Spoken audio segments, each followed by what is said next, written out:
I just want to point out before we get started that in researching for this video and writing the outline for this video, I was distracted on numerous occasions by short form content.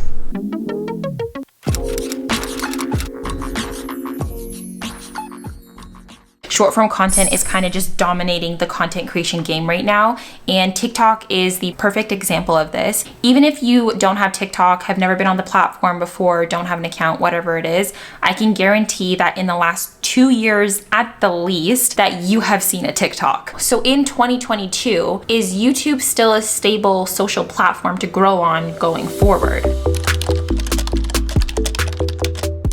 I think it's only fitting that we look at the evolution of short form content on social platforms, and that brings us all the way back to the pioneer app of Vine. Vine was released in 2012, and it was an app where you could upload 6-second loop videos. Some of your favorite YouTubers today, and maybe not so favorite YouTubers, got their start off on Vine. Vine eventually died and we moved on. So enter Snapchat. And while Snapchat was nothing like Vine, the short form content characteristics remained a key feature of the app. Snap initially just had videos that would disappear after 10 seconds when you sent it to someone. Snapchat has never considered themselves to be a social media platform. They more consider themselves to be a multimedia messaging app. Later on, Snapchat kind of altered the short form content feature by rolling out stories where you had the ability to replay snaps over and over. Actually, comment below, how many of you are still using Snapchat today? According to Snapchat in 2021, they had about 306 million daily active users still, which is wild to me. Then came Instagram in 2010, and they really shook up the social media game back then. They had over 2 million users worldwide within the first few months of launching. When the app first launched, you could only post photos. I actually remember having Instagram back in 2012, and I would have been in grade 12 at the time. The name I have on Instagram today is actually the same original name that I had way back then. Here's actually my original post. I distinctly remember taking this picture in the basement hallways of one of the high schools that I attended. Here's a bunch of photos from my 2012 Instagram feed that will never see the light of day again because they were all deleted, and that was before the archive feature was ever a thing. Anyways, so about 2 years later in 2012, Mark Zuckerberg of now Meta, then Facebook, purchased Instagram for $1 billion. Now, I know if we kind of like look at acquisitions of companies now, 1 billion might not seem like that much in comparison to a monetary value today, but in 2012, that was huge. To keep in mind as well, the entire company of Instagram consisted of 13 people, and he bought it because he felt Instagram was a threat to Facebook. I'm just gonna jump the timeline for a second and go over to 2014 where the app Musical.ly was created and launched. So Musical.ly, if you didn't know, was actually initially created as an educational app, but it never really took off because it was kind of challenging to find valuable educational content that you can fit into these short second clips. Most people probably remember Musical.ly to be a lip syncing kind of platform. Baby Ariel is like the first person that comes to mind when I think of Musical.ly. I know she was like 13 years old or something when she got her start on social media. That app had about 500 users a day at the time, so it was not necessarily growing as fast as other social platforms, but it was still doing decently well, specifically with that kind of Gen X age group there. Musical.ly was doing its thing, and then if we jump back over to 2015, Instagram released the Boomerang app. And then shortly after, in 2016, to keep up with the short form content craze, Instagram brought out Stories. Sound familiar? A little bit later on in September of 2016, all the way across seas in China, the startup tech company ByteDance was releasing an app that we now in North America know to be TikTok. However, in China, it was known as Douyin. I apologize if I'm saying that wrong, but it's Douyin. So Douyin is how I'm just gonna say that. Douyin was focused on short form content that ranged anywhere from 15 seconds to 3 minutes. And you had pranks, stunts, jokes, dances, just kind of general entertainment on a social media platform. Meanwhile, back over in the world of Musical.ly, ByteDance, this company, acquires the app Musical.ly, and Douyin and Musical.ly become one. They're merged together. TikTok was born, and basically the Douyin, but for international users. The merge of the two companies allowed this app to exist on iOS devices and Android devices outside of mainland China. As a side note, Douyin is still a fully functioning and thriving app in mainland China, and the user interface is very very similar, if not the exact same, to TikTok, but the apps don't have any crossover whatsoever. The respective users can't look at each other's content, and the servers are based in the respective markets where those apps are available. So TikTok for the USA and Douyin for China. Later on in 2018, Instagram releases IGTV, where you could post vertical videos that were up to an hour long. I'm honestly not sure how many people were actually able to take off with it or use IGTV. Why? Because while long form content remained to be popular and successful on YouTube, no one really associates that long form content experience with Instagram. And then we came around to the exhausting, relentless, chaotic year of 2020, and Instagram Reels are released. Why, you may ask? Because Meta does not like to lose, and they wanted to compete with the exploding TikTok app. It's kind of late for me to be saying this in the video, but there are chapters below. So while you're down there, go ahead and give a thumbs up, and subscribe. I would really appreciate it.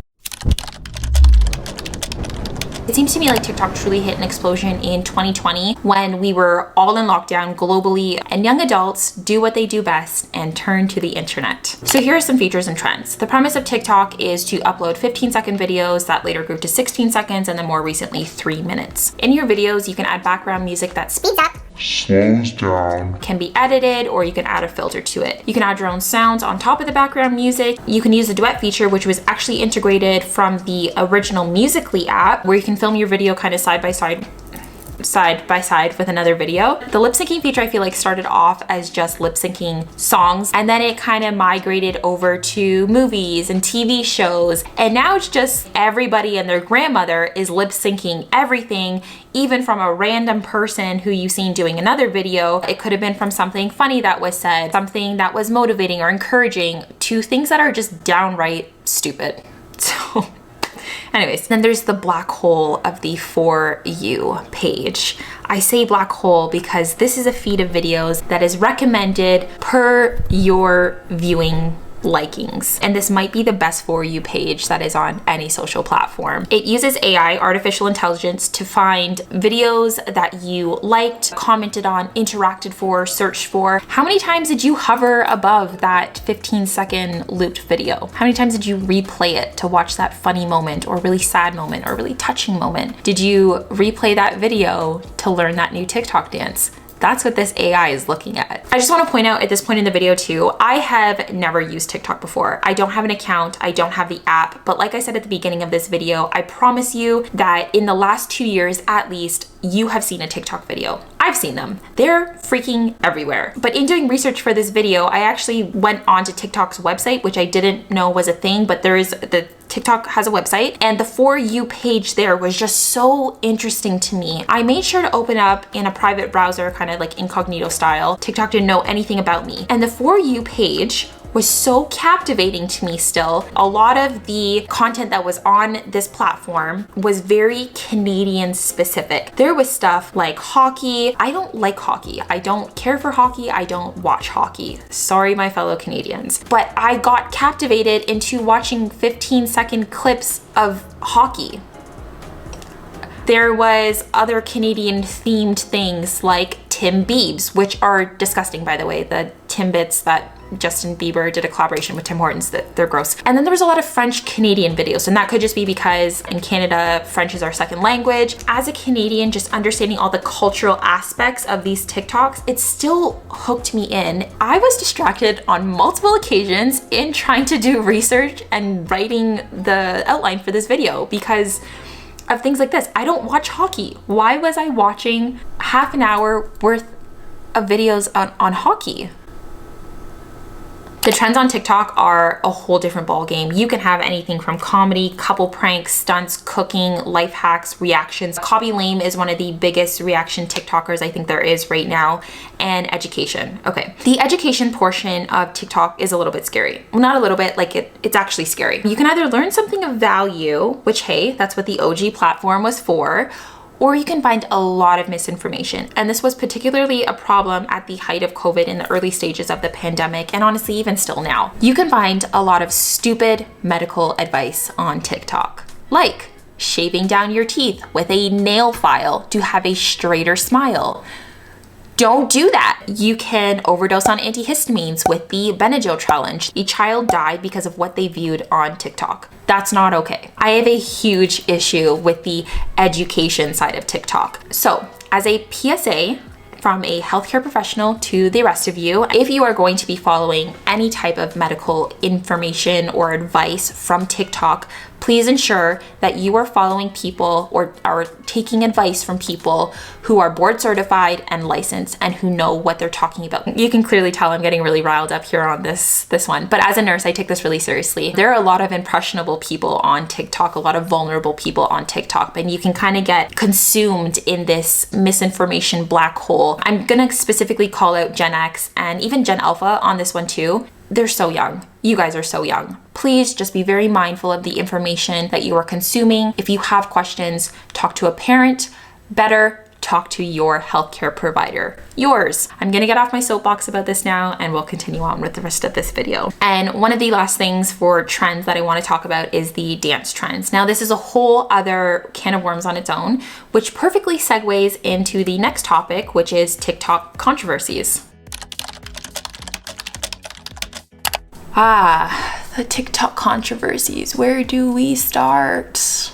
Let's start with the political stuff. Way back in 2020, when the world was ending, this man was telling the world that there was credible evidence that led him to believe that ByteDance was taking action to impair the national security of the United States, because it was a Chinese-owned company, and it is known that in China the Communist Party has their hands in a lot of pots and in the companies. He was basically saying that it was a lot of user data information for a Chinese company to have over America, and that is over multiple generations, because we're talking millennials, Gen X, and even as young as Gen Alpha on TikTok. Obviously there's older generations than millennials on here, but those are the core groups that are going to be on TikTok. Whether you agree with that or not, I'm not here to debate. I just want to throw that in there. And then if we move away from American politics, India in June of 2020 had also banned TikTok in their country, but it was more to do with a clash of the two borders at the time. And then India made it official to be permanently banned as an app in January of 2021. Political stuff aside, let's talk about the controversies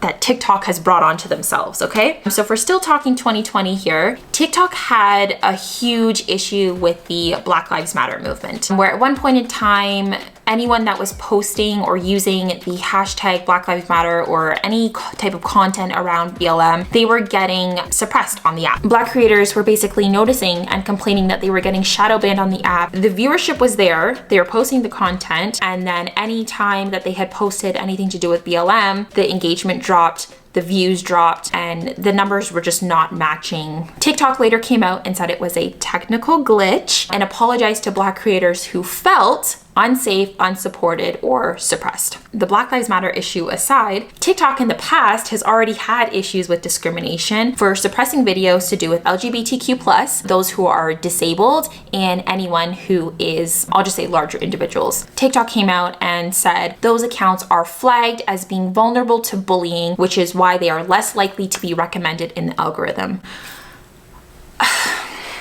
Discrimination on multiple levels is not the only issue with TikTok. We had, and still have, a large amount of white creators who are profiting and blowing up on the backs of Black content creators. To make this short, I'm gonna use a very overused but very valid example.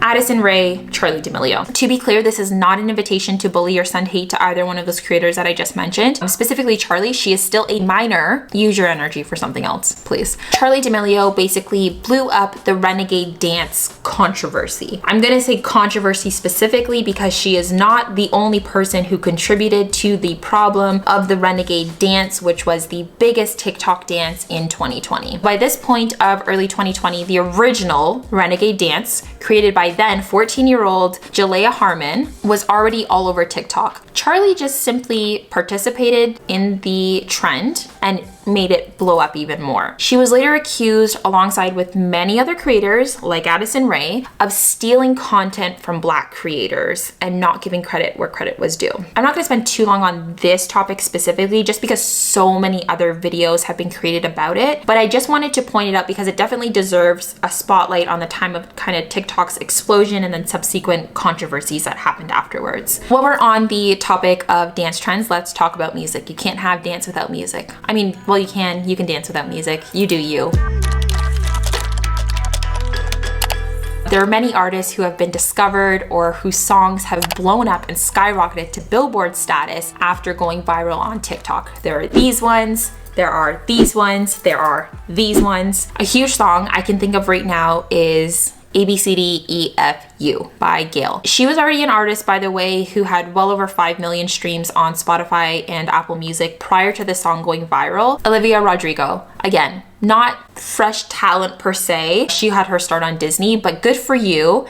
Definitely took off like crazy because everybody was doing variations of TikToks with this song. Let's talk going viral on TikTok. By default, all TikTok accounts are public. You can change this later in settings if you want, but they're public. Because of this, TikTok has given rise and created a lot of overnight success to a bunch of new influencers. Basically, your average Joe can post a video on TikTok and be an overnight sensation and amount a huge following behind them within hours or days, which kind of leads me into an interview that Marquez from MKBHD on YouTube did. He's one of the biggest tech YouTubers on the platform. But in this video, he was basically discussing that he posted his first short form content video, and it was oddly enough the video that has performed the best out of any video he's ever posted. It's the most viewed thing I've ever made on the internet. It's a huge gamble. You basically create a video, you throw it out, it may or may not go viral, and if something does go viral, the creator is usually wondering why this one. Marquez actually said in this interview as well, which I just thought was so interesting, that the best thing that never happened to him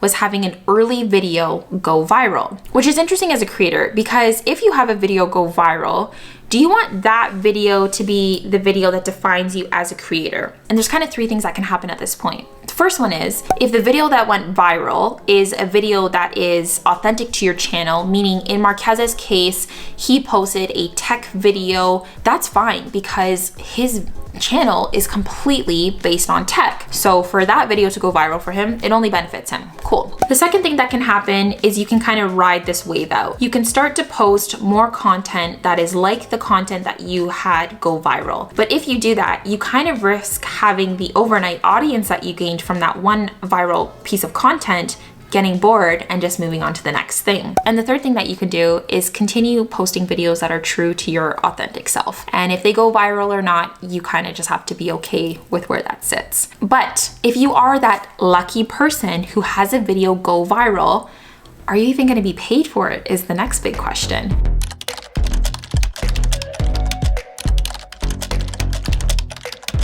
Hank Green, one of the OG YouTubers, posted actually 2 very good videos about TikTok, kind of the marketing behind it. So I am gonna post those below. To date, YouTube is the best social platform for any creator to monetize, connect, and grow with their audience. TikTok's monetization of content is kind of in its infancy stages right now. So a lot can change over the next year and in the coming years, if that's how long it ends up staying around for. What I mean by that is that in terms of how creators are getting paid and the metrics that kind of determine how these TikTok creators specifically are paid is vastly different than what happens here on YouTube. YouTube is simple. 55% of the revenue from whatever video I make goes directly to me. 45% goes to YouTube. And you're not necessarily fighting with anyone over how much you're getting paid, because in all senses, YouTube is really self-limiting in the sense that you can make as much money on YouTube as you'd like, or you can make as little. It all just depends on how much work you're willing to put into your channel, the type of content that you're putting out, targeted audiences. There's a million things that go into that. The only issue that you're gonna run into as a YouTuber today is how many creators are joining the platform every year and how many eyeballs are gonna be shared amongst those views. But TikTok is kind of a whole different ballgame. They have a creator fund. So there is a set limit of money to disperse to all creators. When TikTok makes more, creators make. In 2021, TikTok pledged an initial investment of $200 million to be added to the Creator Fund, but it's only available in 6 places: the US, France, Germany, Italy, Spain, and the UK. That's right, Canada. If you Canadians out there are doing TikToks, you are not part of the Creator Fund. I'm not going to go too far into this one specific piece of information because, like I said, Hank does a far better job of explaining it. So I will link his videos down below. I highly suggest you checking them out. Also, if you're looking in the description, make sure you give a thumbs up.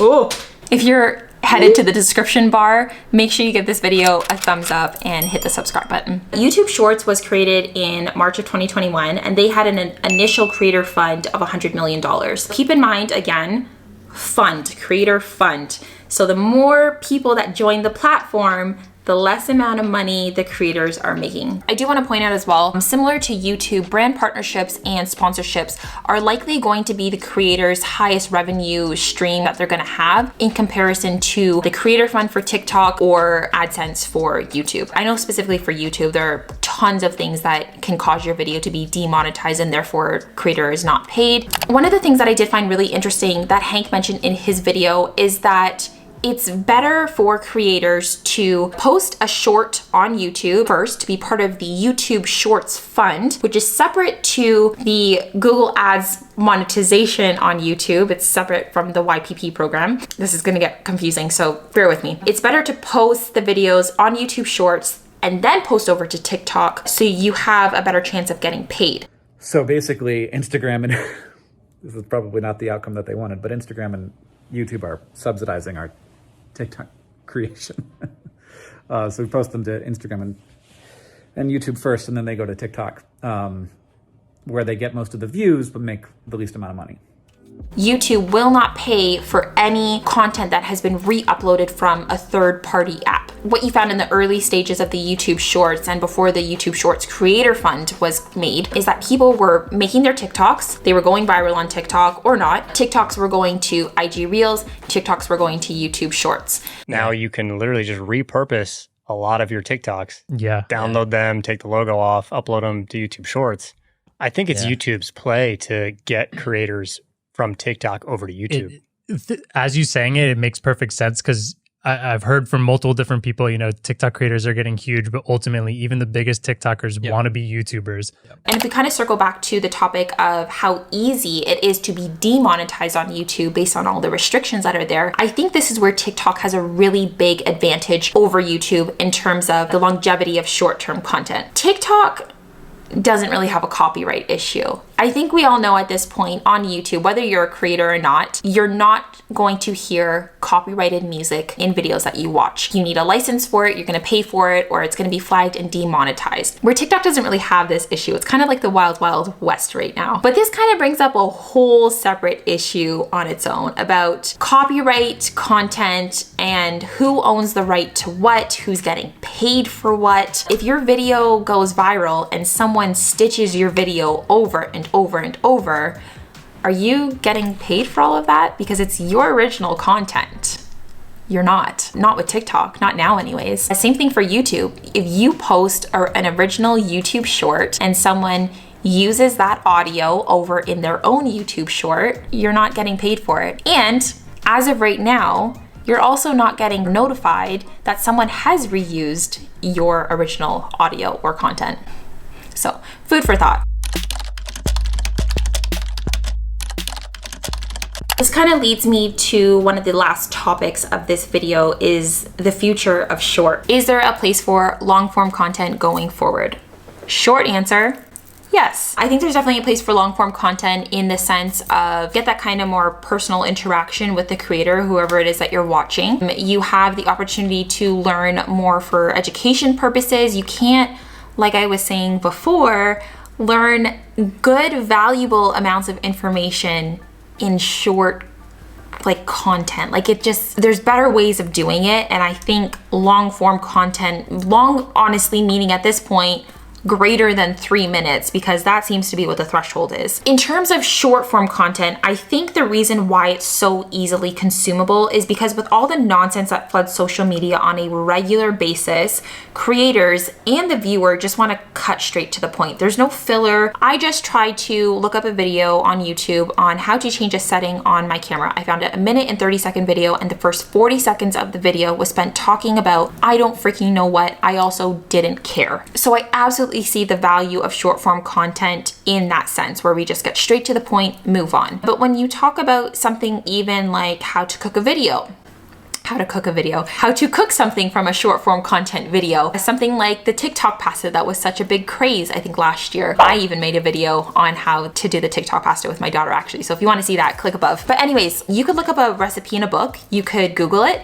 you could even YouTube it. There's tons of cooking channels. But then there's this great sense of having everything compiled into a 30-second video about the best tasting pasta. You basically can recreate it without all the mess and filler in between. You just get the information you need and then recreate. So there's definitely value in the short form content, but there's also huge value in long form content. I think in general, the future is just video. Market research has showed time and time again that video seems to be the best way for people to absorb information, whether that be through advertising, education, or just entertainment. Video is kind of the way to go. I think there's going to become a point though where people get tired of flicking through things because you just get sucked into these black holes of things and some of them don't make sense. And you go through such a wide variety of emotions with short form content. You can be laughing at something one second, you can be really sad the next second, you can be really angry the next second. I don't think it's normal for humans to go through that many emotions that quickly, especially through social media platforms where everything is very fake, for lack of better words. I don't know if I'm wording all of that right, but the average human, I guess when I was doing my research, has the attention span of 12 seconds. 12 seconds. That's like a goldfish, I think. Hi, editing me. I forgot to talk about this in the video the day that I was filming. I was getting distracted with many different things. The fire alarm was going off, battery kept dying, computer was freezing. There's lots of things going wrong. But I wanted to mention that there are multiple different types of short form content being rolled out onto many different platforms aside from just social media. I think the first time I would have witnessed this outside of social media was on Netflix last year where they rolled out Fast Laughs. It's basically where you can scroll through a bunch of clips of movies and TV shows that Netflix has that have like funny moments in them and you get a fast laugh. I've always known that there were short films that you can have, but I definitely think there's been an uptake. I definitely think there's been an uptake in how many of these short form pieces are actually being put onto these platforms now. The other day on Disney Plus, I watched a Simpsons and Star Wars short form clip and it was 3 minutes long, but it was basically a whole story, I guess. I don't know, it was interesting, but I felt like I needed to put that in there, that it's not just social media that is going the short form route. We just collectively seem to have a short attention span, but long form content definitely still has a place. Obviously, if any of you are watching this far into the video, thank you, by the way. Long form content still has a place to play in media. Anyways, back to the video. The future is video. It's just, what do you want to consume? Because there's so much information to consume that is released. All right, you know what? My attention span has gone down to 0 at this point. I think I'm just gonna end the video off here. I hope you enjoyed this long form video on short form content. And with all that being said, follow me on TikTok. I'm just kidding, I don't have TikTok. Subscribe.